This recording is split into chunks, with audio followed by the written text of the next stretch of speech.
थोडा थोडा भरून चांगलं लाटून त्याला तुमच्याकडे तूप रहेगा तो तूप लावणे का, नाही तर मग तेल बी लावेगा तो भी चलेगा.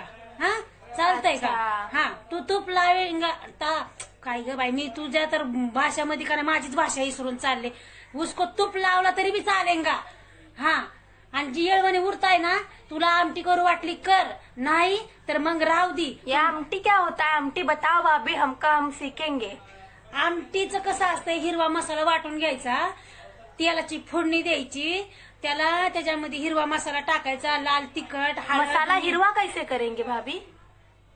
बाया बाया बाया बाया बाया, माझं सगळं विसरून चाललंय हिच्यामुळं. अगं अद्रक लसूण कोथंबीर सगळं वाटून घेणे का ना, तो हिरवा मसाला. अच्छा. उसमें परतीने का, परतून त्याच्यामध्ये टाकणे का, आणि मग ती येळवणी थोडीशी डाळ आणखीन जो राहिलेली असते ना उलशी पोळी मेथी, तर ती डाळ साईडला ठेवणे का आमटीसाठी, ते वाटून सगळं मिक्स करून उसमें फोडणी देणे का, चरचर अशी आवाज आता है, मग ते फोडणी देणे का आमटी बनती उसकी.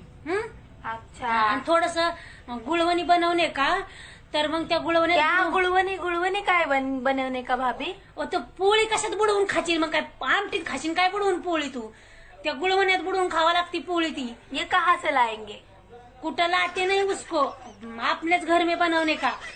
गुळ घेणे का, थोडस पाणी टाकणे का, त्यात थोडी इलायची टाकणे का, आणि उकळणे का चांगला, मग त्याला म्हणतात गुळवणी, आणि उसमे बुडवून बुडवून खाणे का.